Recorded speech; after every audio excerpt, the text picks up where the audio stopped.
Sorry to rage bait you with the title, but Minnesota is a fascinating football franchise right now. The GM, that was a whole thing a couple of weeks ago. They canned the GM, and now Kevin O'Connell, the whole thing is the J.J. McCarthy. What's J.J. McCarthy's future? Is it the starting quarterback for Minnesota next season? Is it a backup quarterback for Minnesota?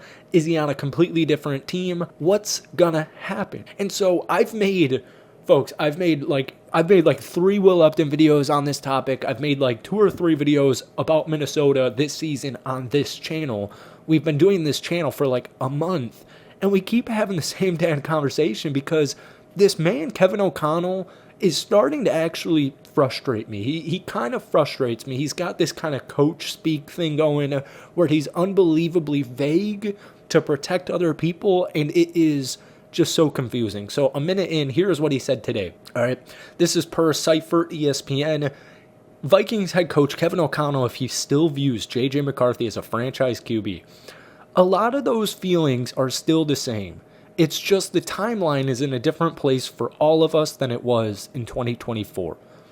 I hear that, and I think that Kevin O'Connell does not want J.J. McCarthy as the penciled or penned in starting quarterback next season. It seems like the ship has sailed on KOC's either patience with J.J., his views on J.J., and folks, just to keep it a buck with you, because I love my Vikings. I love Vikings fans, all right? I don't care. Packers fan, whatever. Vikings always had a fondness in my heart for Vikings fans growing up. Definitely not Chicago, and Detroit was fine because they were always horrible. But here's the thing. Minnesota, for like years now, they draft so bad. They draft so bad, and fans of teams get so upset at me when I say this, but I've really tried on this channel specifically. Hit the like button, hit that sub button. We're trying to hit 200 subs by the end of February. I've tried to really hammer home the draft so far in this offseason because it is so important. You look at the Seattle Seahawks, you look at the Kansas City Chiefs, you look at the Philadelphia Eagles, you look at Super Bowl teams or successful franchises, the reoccurring trend is how well they draft. I'm a Green Bay Packers fan. We're the smallest market in the NFL, if I'm not mistaken, but they don't get like big name free agents. We don't really do that. But they're still a historic, successful franchise. So you have to draft well. I made a Lions video the other day saying, like, you guys, the last 2 years, you've drafted horribly. And they're all like, oh, who's this fucking cheesehead? I'll pull up the Vikings goddamn draft right now. If you want my quick answer, because we're 3 minutes into this video, what I think the Vikings should do is trade for Mac and Cheddar Cheese Jones. What it would take is like, maybe a future third. I saw a mock. It was like a future third and a conditional pick. And then you get Mac and Cheddar Cheese Jones. And so you would deploy these 2 QBs in camp. If J.J. McCarthy wins and beats out Mac Jones in camp, okay, cool. He developed. He's the starting quarterback for Minnesota, at least for this upcoming season. We don't need to have thoughts. We don't need to have debates. J.J. McCarthy is the answer for this season. End of story. If Mac Jones wins the comp or the camp, all right, J.J. McCarthy's starting career in Minnesota is over.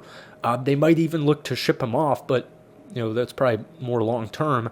But if Mac Jones wins the starting gig, okay, well, we had Baker 3 years ago, we had Darnold 2 years ago, and then we had this past season Daniel Jones. So you have these QBs go to bad situations. Mac Jones with the New England Patriots, kind of just a weird, like, Tom Brady, post-Brady resentment. Mac Jones went 10-7 in his rookie season and led New England to the playoffs. I don't really know why that ended so poorly.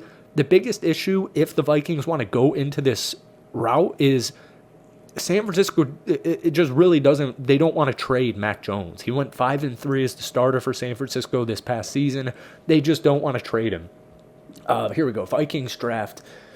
And like I said, I would never do this to be rude, but, I mean, here's the thing. Here was your draft last year. Donovan Jackson, Ty Felton, Tyron Ingram-Dawkins, Kobe King, and Gavin Bartholomew. Donovan Jackson held his own. Ty Felton, they didn't have a second-round pick, and they didn't have a fourth-round pick. So, kind of a tough situation to be in, but Ty Felton, 102 overall, third-rounder. I know he made his mark more so on special teams. They like the internal dialogue I've heard from Minnesota Vikings is that they are excited about Ty Felton, but like We didn't see it last season. The year before, the 2 first-round picks, Dallas Turner and J.J. McCarthy. I'm still huge on Dallas Turner. I think he's about to have a huge season. Kyrie Jackson, obviously, rest in peace. Rest in peace, Rondale Moore as well. The point is, I could go to, all the way down to 2022, and it's just not there. So Minnesota hasn't been drafting too well.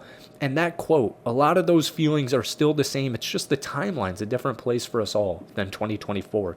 It just appears like Kevin O'Connell and the Vikings, what they tell you, they say, but in like an undertone, they say to you, or they try to say, like, we're excited about J.J. McCarthy.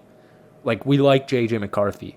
But then KOC pulls shit like this, and, the interim GM said a similar comment about it, where it's like passively not all in on JJ. They're not all in on JJ. That's so evidently clear. And I'll spare you the whole, here's why JJ McCarthy should start. I've done that so many times this season.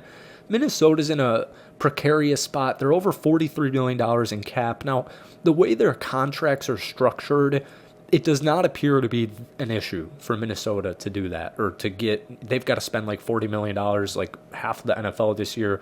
So JJ's played in 29% of Vikings regular season games since he got drafted. And that's the biggest issue for me, is health. And he obviously needs more meat on his bones, but tore a meniscus in preseason, sprained an ankle, concussion, hand, finger injuries. He was dealing with something different every other week this past year. Minnesota has 9 picks in 2026. They've got all their premium picks in top 100, 2027, 2028. They have a big, extensive history of trading conditional picks, and that's why I brought up the Mac Jones trade. But loosely, JJ was horrible statistics: 1,600 yards, 57 completion percent, 11 touchdowns, 12 interceptions, 27 sacks, only 6.7 yards per attempt. He did add, I should say, about 200 rushing yards, 4 rushing touchdowns. And, I go back to, there's a bunch of different games. I've got his game log here. Week 1 against the Chicago Bears, the fourth quarter comeback, that was epic. That was epic. Goes to Atlanta, or goes home, plays Atlanta week 2, gets injured. So then we see him eventually play all the way in week 9 against the Detroit Lions on the road, and he wins.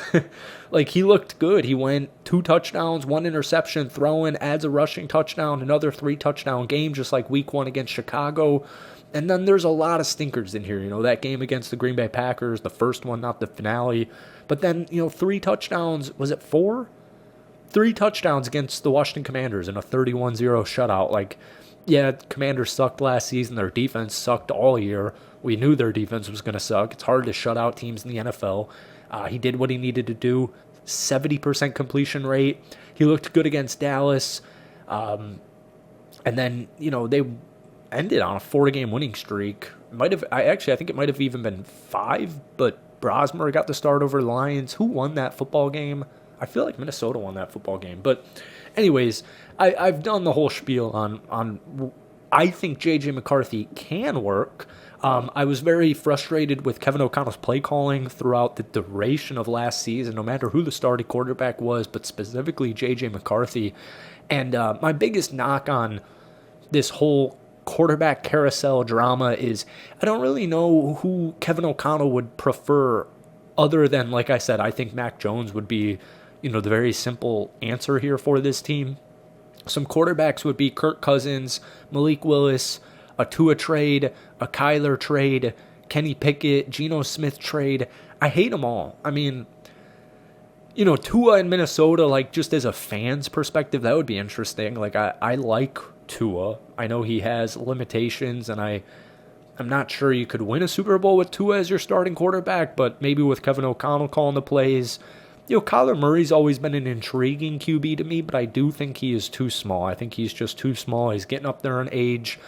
It's not like he's old, but injuries, durability, he just can't see over dudes. Height, your height matters. If you're a starting quarterback, your height matters, and with age, your athleticism begins to fade. And I just, if I were to see a Tua trade or a Kyler Murray trade, or even like Geno and Kirk. KOC basically is coaching for his job here, and so he's on the hot seat.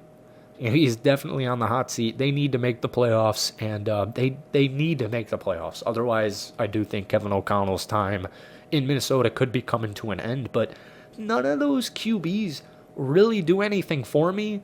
The issue is owners have so much money, and it's 2026 now. You can't just spend time developing these QBs. Like, Tom Brady had that